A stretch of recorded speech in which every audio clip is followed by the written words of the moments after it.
The deck that we're playtesting today is Alora, the Merry Thief.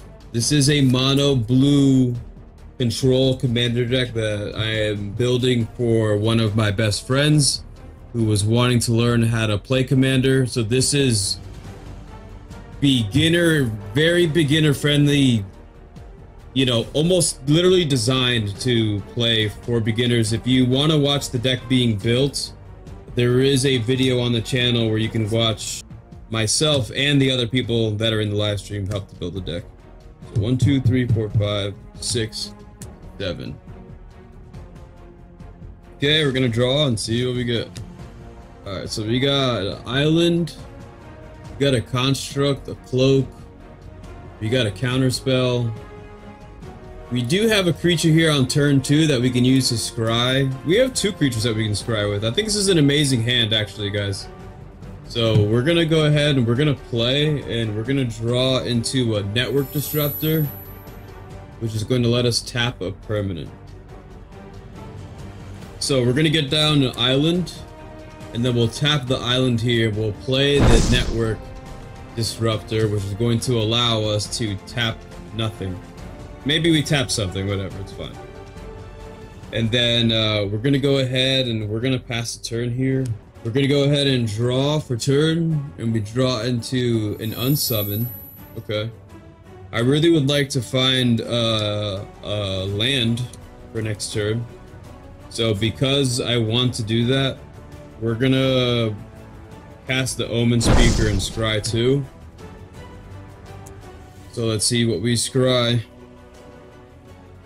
Cunning Evasion, which is amazing, and the island. So I think that we obviously put this on the top so we can play our land, but I want to keep Cunning Evasion there because that card is just super good.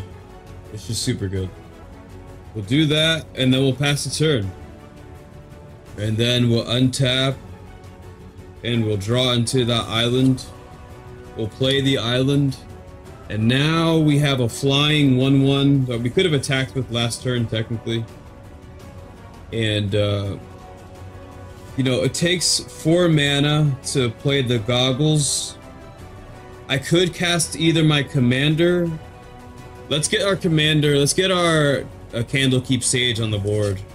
So we'll tap 3. And we'll play the Candlekeep Sage, which, is going to let us draw a card when our commander enters and leaves the battlefield.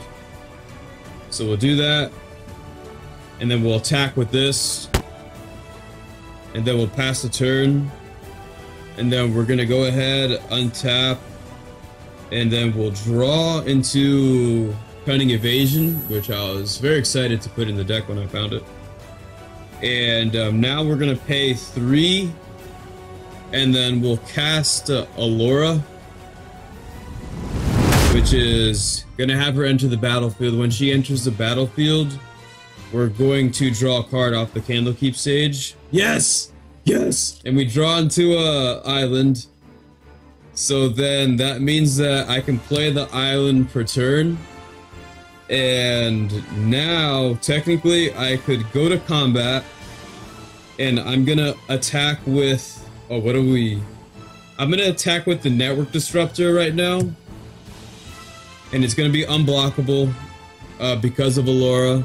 I'll attack with the Omen Speaker, I'll deal 1 damage. And then I can hold up the blue mana here for this unsummon that I could cast. We will then have this get bounced, we'll end the turn. Let's say our opponent casts a removal spell on Alora during their turn. And we will tap blue, we'll cast an unsummon, and we'll turn Alora back to our hand, which is going to trigger the Candlekeep Sage, which is going to allow us to draw a card. And we'll draw into an island, and then we'll untap, and then we'll draw for turn. Another island, so we'll play the island. I'm going to play the Omen Speaker first. Or do we want to just start drawing cards off of the goggles? I need to get some form of card advantage, so we'll play the Omen Speaker, and we'll scry 2, a Frost Lynx, and a Hero's Blade. Leyline of Anticipation is amazing suggestion. We have, thank you, Hope. So now we have Frost Links and Hero's Blade. Do we play around the removal, or do we play... I think we just keep them both, honestly. We have another land in our hand, and I could start to make my creatures that I'm attacking with deal a good amount of damage. So, but let's just draw into the removal first. So what we'll do actually right now is just pay 3. I'll play Alora, which is going to cause us to draw a card, and I'll draw into the Frost Links.